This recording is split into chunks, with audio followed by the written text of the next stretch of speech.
Hello and नमस्कार। आप सभी का अल्फा ऑनलाइन एकेडमी में स्वागत है। और आज की इस क्लास में हम लोग चर्चा कर रहे हैं सूचना का अधिकार अधिनियम 2005 के बारे में।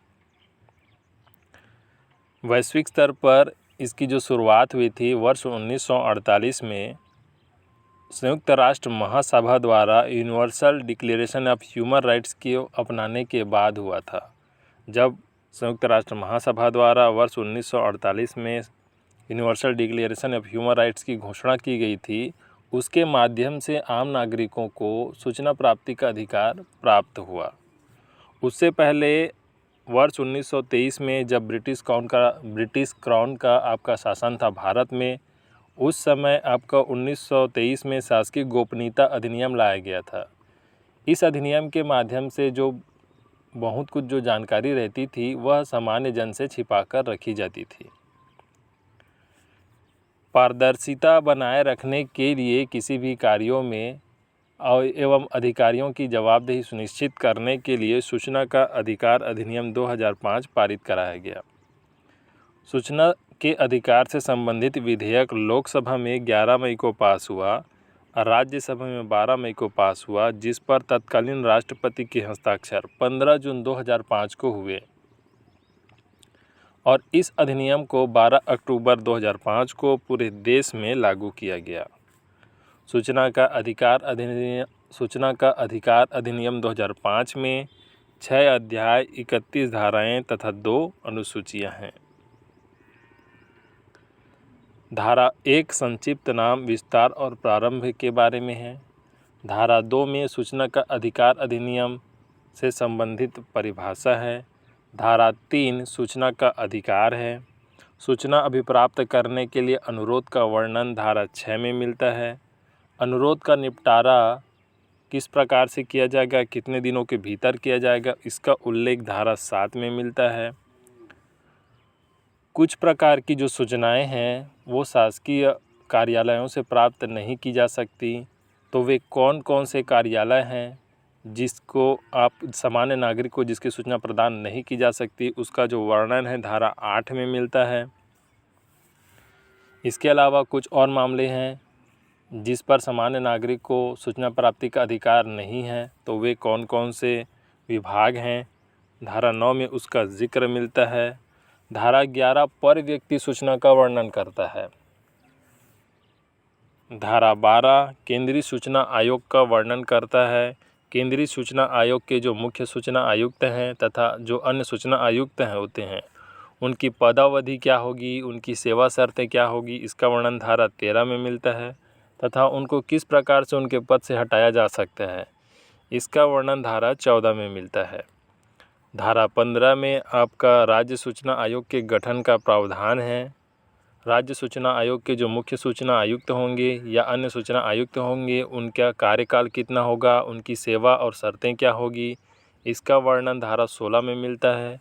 किस प्रकार से उनको उनके पद से हटाया जा सकता है, इसका उल्लेख धारा 17 में मिलता है। यदि किसी नागरिक द्वारा सूचना प्राप्ति के लिए आवेदन किया गया है और उनको संबंधित जन सूचना अधिकारी द्वारा प्राप्त सूचना के जो है वह गलत है या सही समय पर उसको सूचना प्रदान नहीं की गई है या गलत सूचना प्रदान की गई है जन सूचना अधिकारी के द्वारा, तो वह इसके विरुद्ध में अपीली अधिकारी के पास इसके विरुद्ध में अपील कर सकते हैं। इसका जो वर्णन है धारा 19 में मिलता है। साथ ही जो जन सूचना अधिकारी है, अगर आप गलत जानकारी देता है या तय सीमा के भीतर सूचना प्रदान नहीं करता है तो उसको भी दंड का प्रावधान है धारा 20 में। तो धारा 20 की उपधारा 1 अर्थदंड का प्रावधान करता है। धारा 20 की उपधारा 2 संबंधित विभाग के जन सूचना अधिकारी पर अनुशासनात्मक कार्यवाही का जिक्र करता है। सूचना का अधिकार, तो सूचना का जो अधिकार है हम किसी भी शासकीय कार्यालय से प्राप्त कर सकते हैं।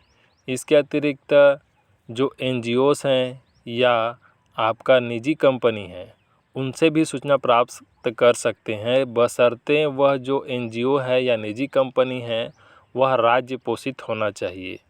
पूर्णतः 100% निजी क्षेत्र कंपनी से हम आरटीआई के तहत सूचना प्राप्त नहीं कर सकते।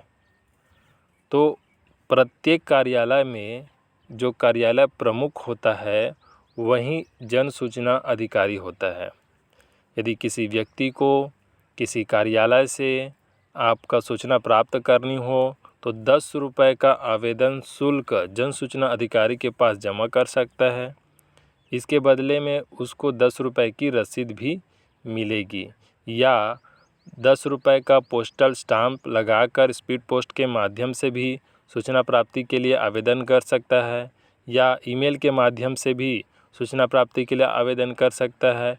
नॉन जुडिशियल स्टाम्प के प्रयोग के माध्यम से भी व्यक्ति जो है सूचना प्राप्ति के लिए आवेदन कर सकता है, बशर्ते आवेदन शुल्क 10 रुपये रहेगा। इसको आपको ध्यान में रखना है। आवेदन की जो प्राप्ति है उसके 30 दिनों के भीतर जन सूचना अधिकारी संबंधित व्यक्ति को सूचना उपलब्ध कराता है। ठीक है, तो यहाँ पर हमने क्या देखा या क्या पढ़ा, तो प्रत्येक कार्यालय में जो कार्यालय का प्रमुख होता है वह जन सूचना अधिकारी होता है। उस जन सूचना अधिकारी के पास 10 रुपये के आवेदन शुल्क के साथ आपका आवेदन जमा कर सकते हैं। संबंधित जन सूचना जो अधिकारी होता है वह 30 दिनों के भीतर सूचना प्रदान करता है। यदि जन सूचना अधिकारी के आप दिए गए उत्तर से आप संतुष्ट नहीं हैं, उनके द्वारा जो प्रदान की गई सूचना है उनसे आप संतुष्ट नहीं हैं, उनके द्वारा प्रदान की गई सूचना गलत है, भ्रामक है, तो आप उस जन सूचना अधिकारी के विरुद्ध धारा 19 के तहत अपील कर सकते हैं। तो उस प्रथम अपीली अधिकारी के पास आपको सूचना प्राप्ति के 30 दिनों के भीतर प्रथम अपीली अधिकारी के पास अपील करना होता है, जिसके लिए अपीलीय शुल्क या आवेदन शुल्क होता है 50 रुपये। साथ ही यदि प्रथम अपीली अधिकारी के आप प्रथम अपीली अधिकारी द्वारा प्रदान किए गए सूचना से भी आप संतुष्ट नहीं हैं, तो इसके विरुद्ध भी आप अपील कर सकते हैं। इससे उच्चतम आपका स्तर पर, जो कि राज्य स्तर पर होता है राज्य सूचना आयोग तथा केंद्र स्तर पर होता है केंद्रीय सूचना आयोग। प्रथम अपील करने पर सूचना प्रदान कर दी गई है आपको, तो सूचना प्राप्ति के 90 दिनों के भीतर आप द्वितीय अपीलीय अधिकारी से 100 रुपये के शुल्क के साथ आवेदन कर सकते हैं, और इस बार उनके द्वारा प्रदान की गई सूचना या निर्णय अंतिम होता है।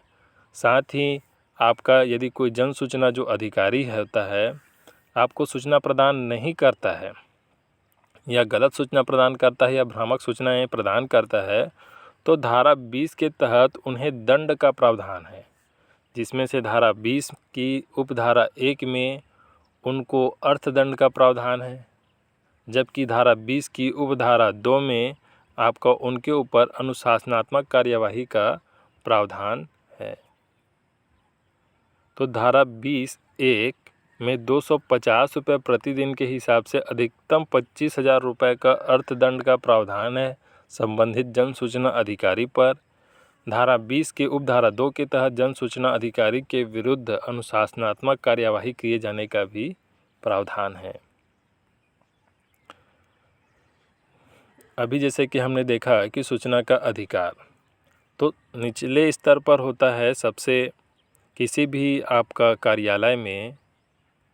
कार्यालय का जो प्रमुख होता है वह जन सूचना अधिकारी होता है। जैसे कि यहाँ पर है जनपद पंचायत, तो जनपद पंचायत का प्रमुख कौन होता है? जनपद पंचायत सीओ। तो यहाँ पर यदि जनपद पंचायत से संबंधित आप सूचना प्राप्त करना चाहते हैं तो जनपद पंचायत मुख्य कार्यपालन अधिकारी को एक आवेदन पत्र के साथ 10 रुपये के आवेदन शुल्क जमा करके आप सूचना प्राप्त कर सकते हैं। यदि जनपद पंचायत से प्राप्त सूचना गलत है या जनपद पंचायत सूचना जो अधिकारी है, जन सूचना अधिकारी है, उनके द्वारा समय सीमा पर, निर्धारित समय पर सूचना प्रदान नहीं की गई है तो आप प्रथम अपीली अधिकारी को 50 रुपये के अपीलीय शुल्क के साथ आवेदन कर सकते हैं, जो कि जिला पंचायत मुख्य कार्यपालन अधिकारी होता है। यदि आप प्रथम अपीली अधिकारी या जिला पंचायत मुख्य कार्यपालन अधिकारी के दिए गए सूचना से संतुष्ट नहीं होते हैं तो आप यहाँ पर सूचना प्राप्ति के 90 दिनों के भीतर द्वितीय अपीलीय अधिकारी केंद्र स्तर पर केंद्रीय सूचना आयोग या राज्य स्तर पर राज्य सूचना आयोग में अपील कर सकते हैं। वहाँ पर आपको आपके पक्ष को सुना जाएगा व सही निर्णय आपका दिया जाएगा। तो इतनी सारी चीज़ें हमको इसमें ध्यान रखनी है। तो यहाँ पर प्रश्न आता है कि सूचना जो के लिए जब आवेदन किया जाता है तो कितने दिनों के भीतर सूचना प्रदान किया जाता है? तो 30 दिनों के भीतर 30 दिनों के भीतर 30 दिनों के भीतर जन सूचना अधिकारी के पास सूचना के लिए आवेदन करते हैं तो आवेदन शुल्क कितना रुपए होता है? 10 रुपये। प्रथम अपीली अधिकारी के पास अपीली शुल्क कितना रुपए होता है या आवेदन शुल्क कितना होता है? तो 50 रुपये। द्वितीय अपीली अधिकारी के पास अपीली शुल्क कितने रुपए होता है? तो 100 रुपये होता है।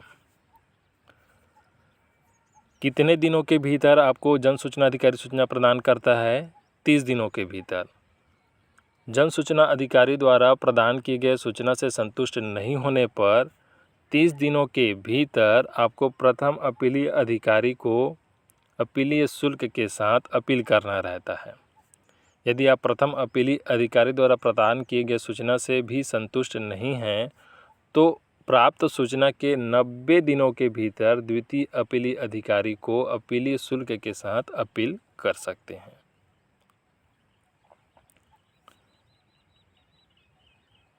इससे संबंधित कुछ प्रमुख धाराएं देख लेते हैं कि धारा 5 क्या कहता है। लोक सूचना अधिकारियों के पदनाम का जिक्र करता है धारा 5। धारा 6 सूचना अभिप्राप्त करने के लिए अनुरोध के बारे में वर्णन करता है। धारा 7 अनुरोध के निपटारे का वर्णन करता है। धारा 19 अपील के बारे में बात करता है। धारा 20 शास्ति या दंड का प्रावधान है। यदि जन सूचना अधिकारी गलत या भ्रामक या निर्धारित समय पर सूचना नहीं प्रदान करता है तो उसे आवेदन प्राप्ति के दिन से 250 रुपये प्रतिदिन के हिसाब से अधिकतम 25,000 रुपये के अर्थदंड का प्रावधान है धारा 20 की उपधारा 1 के तहत। जबकि धारा 20 की उपधारा 2 में उनके विरुद्ध अनुशासनात्मक कार्यवाही का भी प्रावधान किया गया है।